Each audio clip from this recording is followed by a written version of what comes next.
Because I have so many slides this time, I better start sharing my screen straight away. So, and I'll begin as I've done before by just giving you a little guided tour to where I am at the moment. Well, I'm at home actually in my home office, but I'm also in this virtual auditorium. And what it allows me to do is to just show different views of my presentation. So I'm just going to give you a quick guided tour, just a few. You see there's nobody in the auditorium here watching me today. There have been on previous occasions. And if you're that way inclined, you can also see a zoomed up picture of me. But because as I said, because I've got so many slides to go through, I'm going to focus on making my presentation full screen and get straight into it. I'm David Wadley. I'm a fellow of the Royal Society of Arts and Commerce, and I'm a vice president of the International Society for Digital Medicine, amongst other things. And today I want to talk about technology and humanity in the ageing society. And I'm grateful to Bournemouth University for giving me the opportunity to make this series of presentations. Debbie mentioned my book, Gadgets to God. This is not meant to be a plug, and Debbie's in no way responsible for mentioning it in my introduction. I didn't prompt her to do that.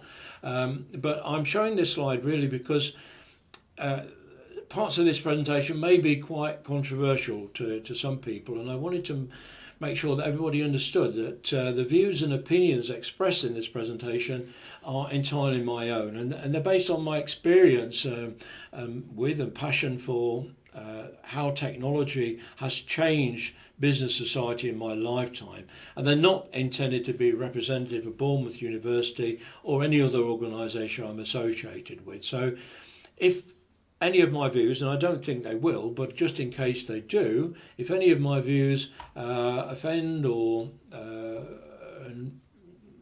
unpleasant for any of the viewers, I do apologise in advance because it's unintentional. I want to begin by giving a quote from Charles Dickens, which I think is very appropriate for today's times. This is from the book Tale of Two Cities. And what Charles Dickens said right at the beginning of the book was that it was the best of times, it was the worst of times. It was the age of wisdom, it was the age of foolishness. It was the epoch of belief, it was the epoch of incredulity. It was a season of light, it was a season of darkness. It was the spring of hope, it was the winter of despair. And it very much seems like the same thing applies to today.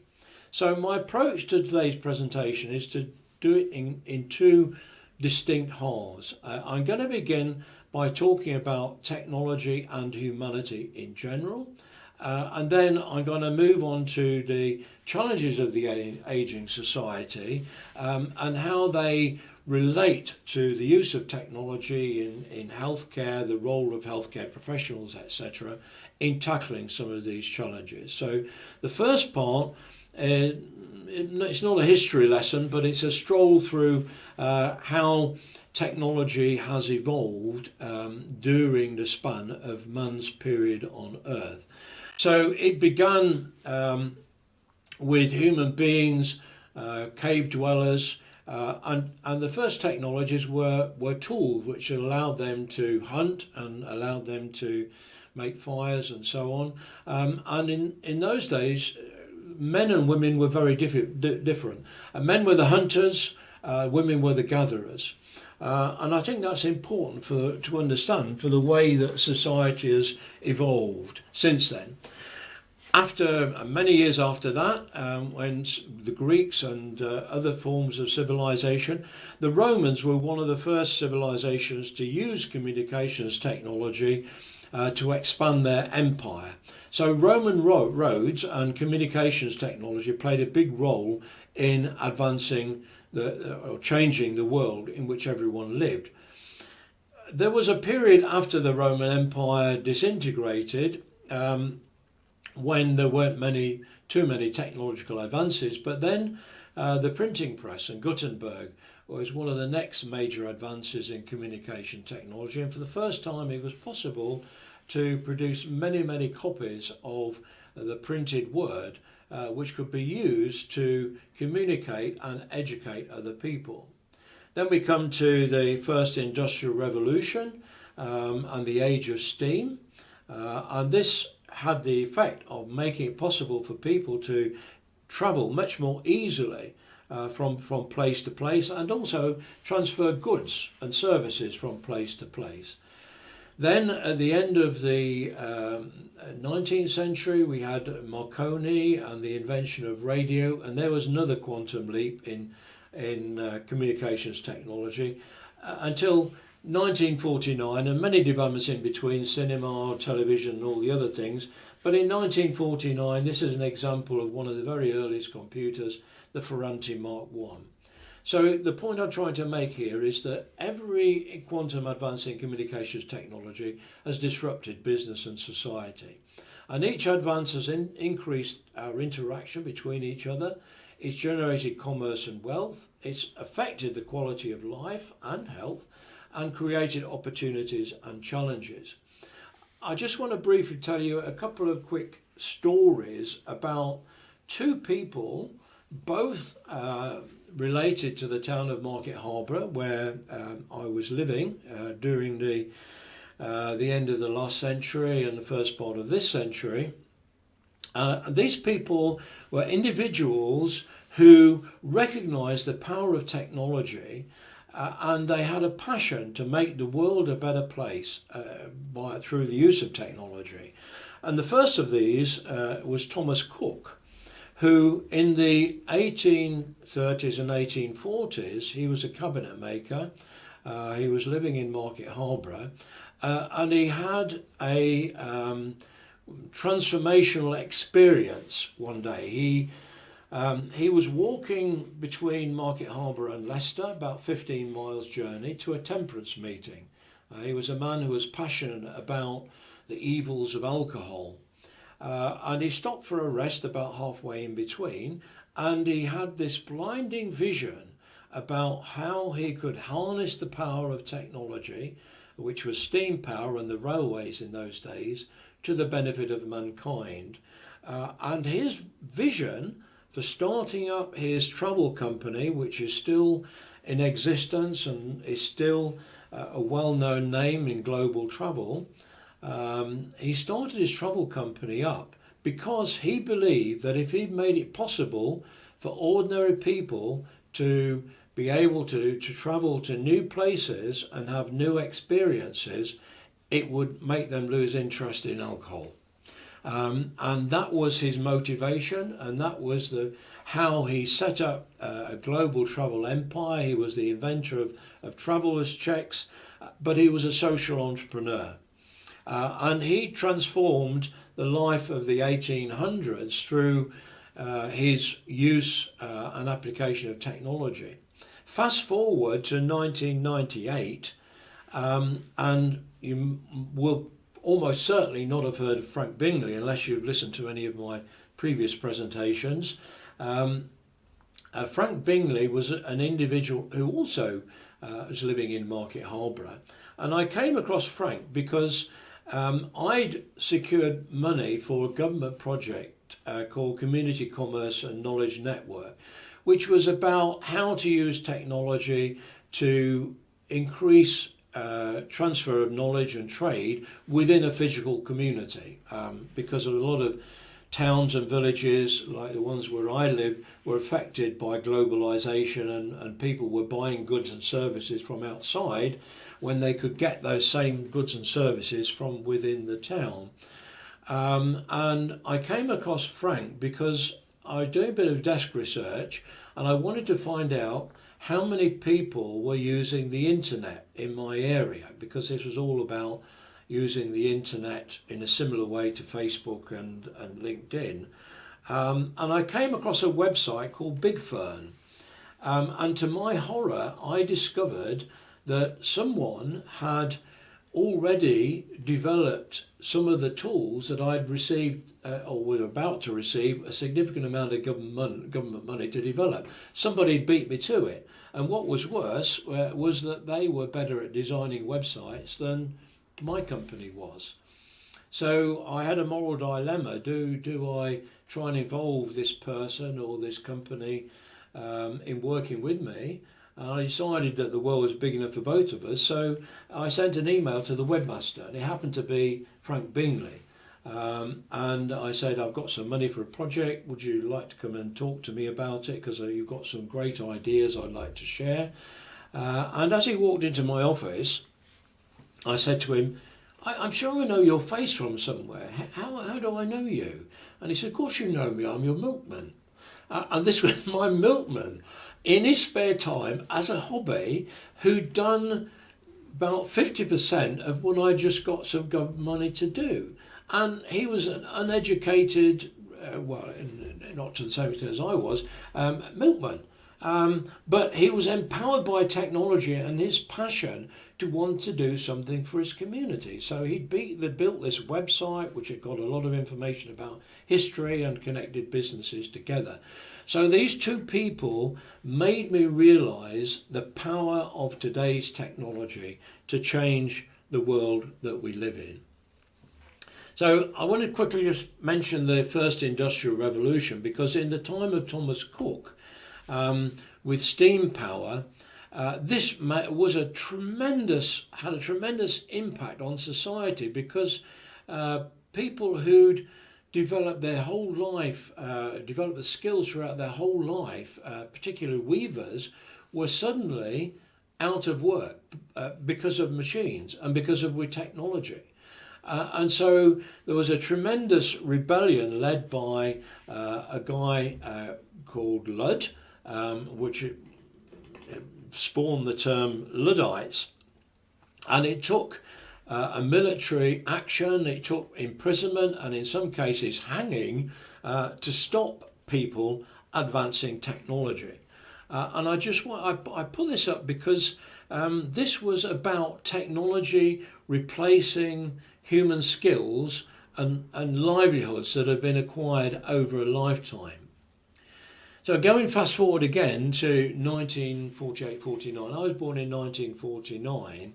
I'd say this is the world that I was born into, and it was a year after the NHS was actually born. You can see the Ferranti Mark I computer there, which probably had equivalent of about 1K of memory.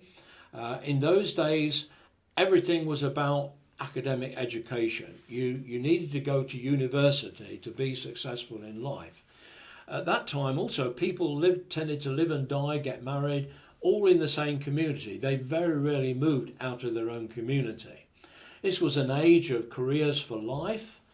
People stayed in the same job and for the rest of their lives. And it was an age in which, going back to the hunters and gatherers, men were still breadwinners and women were homemakers. So there was still that same delineation between males and females in their roles in society.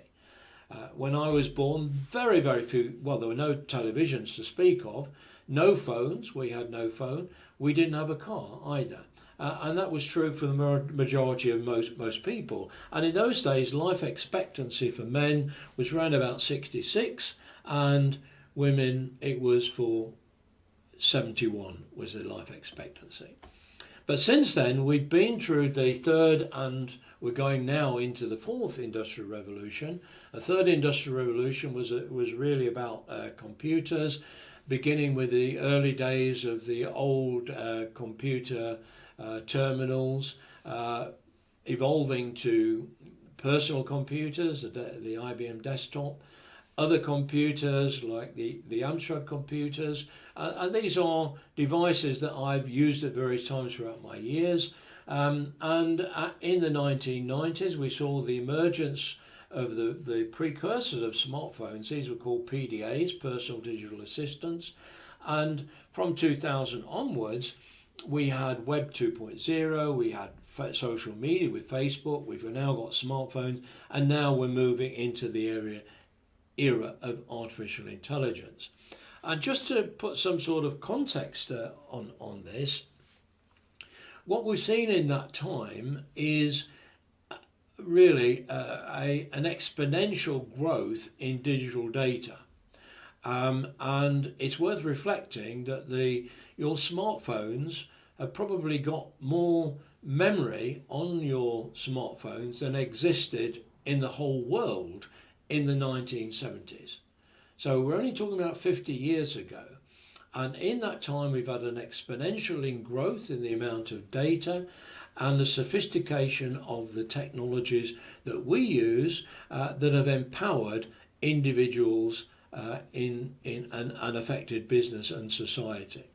And in this situation, we have winners and losers in the fourth industrial revolution. And I put a list of professions or pictures representing various professions.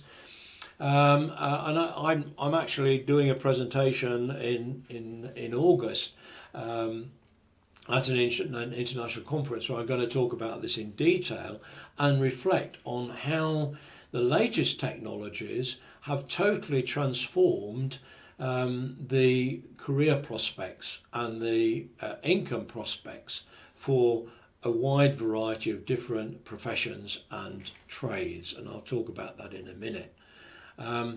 So going on now to 2023, we've gone from a situation where the NHS was born in 1948 to a situation where the NHS really in many ways is not that different from the principles that behind its birth, but now it's in crisis. We have far more sophisticated computing tools than existed. Well, they didn't exist in 1949. We've gone from a situation where academic education in universities is key to success to a situation where now I believe it's actually apprenticeships and training which develops human skills that's going to be key to success rather than academic achievement. People now don't live in the same community for the whole of their lives. People don't have the same job for the whole of their lives. There are multiple careers and different kinds of jobs. Men and women are becoming less and less differentiated, not just in some of the gender reassignment and some of the issues that are in the news today, but men and women roles are interchanging ways they've never done before in history. And of course, almost everyone has access to technology in the form of smartphones and travel, and life expectancy has gone up. Male life expectancy at the moment is around about 81 years, and for females it's 84 years. So it's a really major change in the space of a human's lifetime. So the conclusions that I reach from this is that developments in technology since my time, when I was born, have caused the biggest change to every aspect of human life. And that this pace of change is accelerating and it's very unpredictable. And I think it represents, especially AI, the greatest challenge to mankind. Society, we can see, is becoming increasingly polarised in many different ways.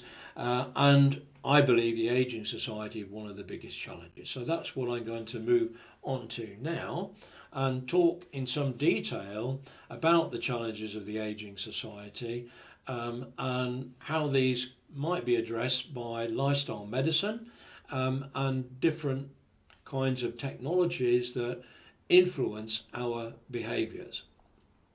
So to begin with, I want to show a chart which is fairly current, and despite the impact of COVID on the whole of global health, today it's non-communicable and lifestyle-related disease that are the greatest cause of mortality. And these are, in a way, preventable because they are based largely on lifestyle behaviours.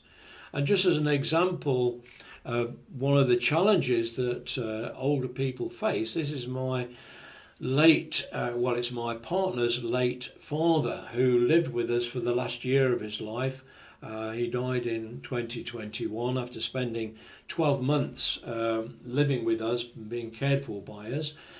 And you can see his daily drug regime when he came to us, all of these drugs on the left-hand side of the table. And so it was my partner Jackie's responsibility to make sure that he took these drugs at the right time. So this was what was keeping Eric alive, not inconsiderable cost. And as he became obvious that he was not going to be with us for very long, the daily drug regime changed quite substantially. So it's our reliance on drugs and pharmaceutical solutions that is not only a major cause of cost, but it's also a major cause of problems with the ageing society. And the answer to this, according to Sir Simon Stevens, who is the former head of the NHS, is that we need to make this transition from thinking about medicine as cure to prevention. And making behavioural changes in lifestyles. So the best chance we have of increasing our lifespans further and improving the quality of life in older age is to change our personal behaviours and to do it as early as possible. So how can technology solve this problem? It's a challenge of influencing lifestyle behaviours and circumstances at an individual level, but also at scale. I only came across the British Society for Lifestyle Medicine just something over a year ago, and I wasn't aware that what I'd been doing with wearable technologies and changing my lifestyle was basically match the fundamentals of lifestyle medicine, which is described as evidence-based clinical care that supports behaviour change, with person-centred techniques to improve mental well-being, social connection, healthy eating, and so on. And the three principles of lifestyle medicine is that we need to acknowledge, we need to do something about the socio-economic determinants of health. We need to develop proven techniques to support people with lifestyle changes, and this is about human-to-human relationships. And we need to create an understanding and action-based understanding of the 6 pillars of lifestyle medicine, which are healthy eating, mental well-being, healthy relationships, physical activity, minimising harmful substances, and sleep. All of these have an influence on our health. And these are the things that I've been trying to manage myself through the use of technology over the last decade.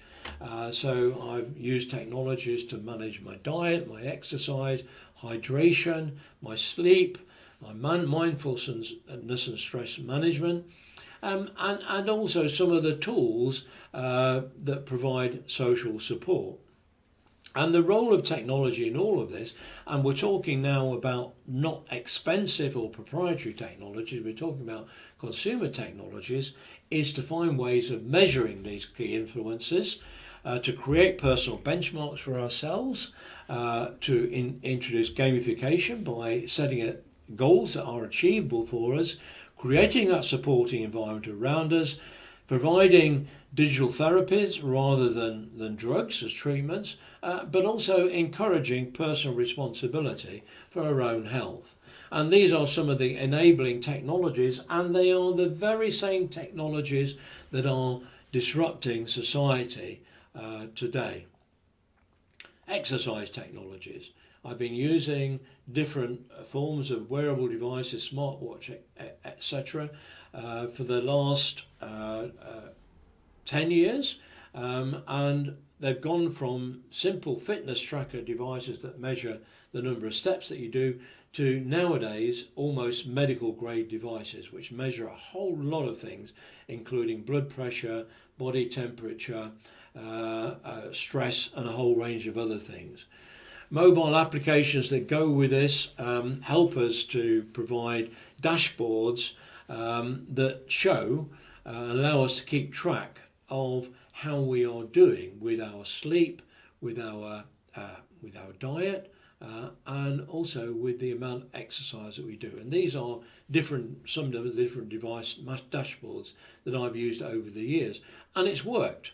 It's worked for me, and there are demonstrable results. In 1998, I looked like this on the left-hand side. In 2011, I was still a bit of a podgy person. There's a picture from doing a presentation in Kuala Lumpur. But in May 2013, a combination of circumstances, which I don't have time to go into, but nothing to do with ill health, led me to try and gamify my own health with technology.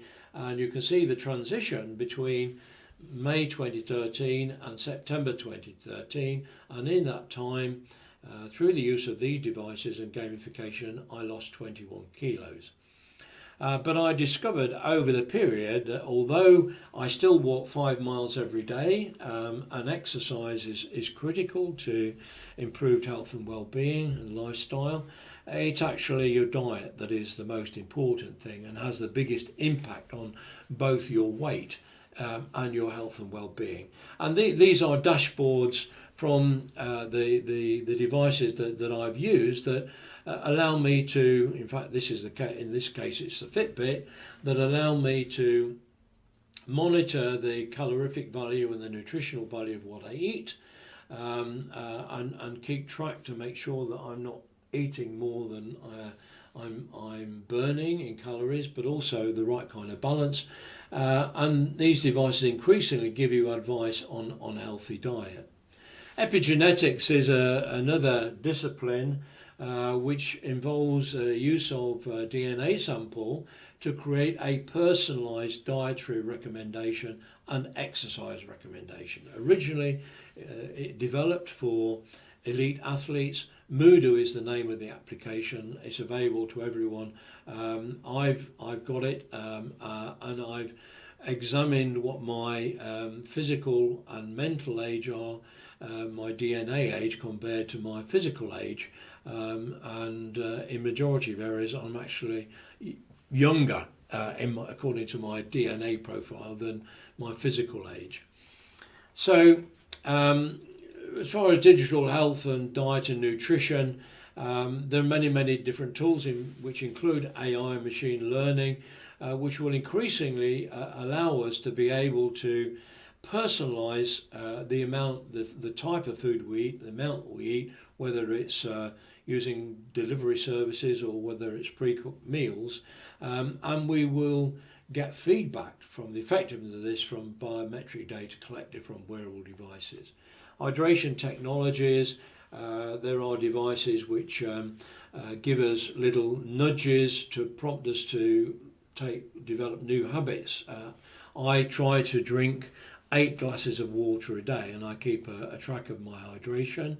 I also actively measure my sleep, and it's very noticeable that my sleep was dramatically affected by going away on holiday in a negative way, I have to say, and also my heart rate and a whole range of other medical factors were influenced partly by the fact the stress of being away on holiday and driving on the wrong side of the road, but also by the fact that I don't normally drink alcohol, but in the evenings I tended to have a glass of alcohol and a beer, and my resting pulse rate went up significantly from around 51 resting pulse rate to 60 by the time I got home.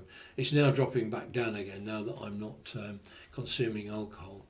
There are stress management technologies available on mobile devices and that allow us to create personal benchmarks and goals and help us to change lifestyle habits.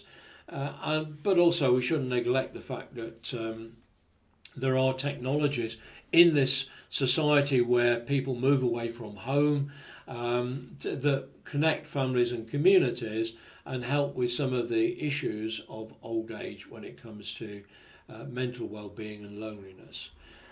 So healthy active aging, it is possible through the combination of technologies, not dependent on technologies, but lifestyle medicine practices to be able to increase your lifespan, but also have a much better quality of life. And technology can play a part in the way that I show on this slide. But it's lifestyle medicine that's key to preventative healthcare, in my opinion. But we've got to remember the behaviour change is complex, and it depends on our personalities and our socio-economic circumstances and situations. But these digital technologies are available to measure our key health influences, and they're increasingly affordable medical grade, and I think this will be very, very important in the future of sustainable healthcare. So, what is the likely impact on healthcare professionals? What is it going to do to the careers of people going into healthcare? Well, one of the things that's going to happen, I believe, definitely, is that the role of a doctor and a lot of medical practitioners is going to shift from responsibility for cure to an increasing role and responsibility for prevention. So doctors, instead of people who cure things, will tend to become more and more coaches and mentors of lifestyle behaviours. Shift happens, and if you Google shift happens, you will come across some very interesting videos about how technology has changed life over the last half century or so. But these, I think, are some of the most important things that we are seeing now and we will see in future. There'll be a shift from drugs and pharmaceutical remedies to digital therapeutics, using technology to provide cures. There'll be a shift away from hospitals into care in the community. Certain roles, for example, radiologists, certain roles will be taken over by AI, or they will largely be done by AI, with human beings taking over a slightly different role and responsibility.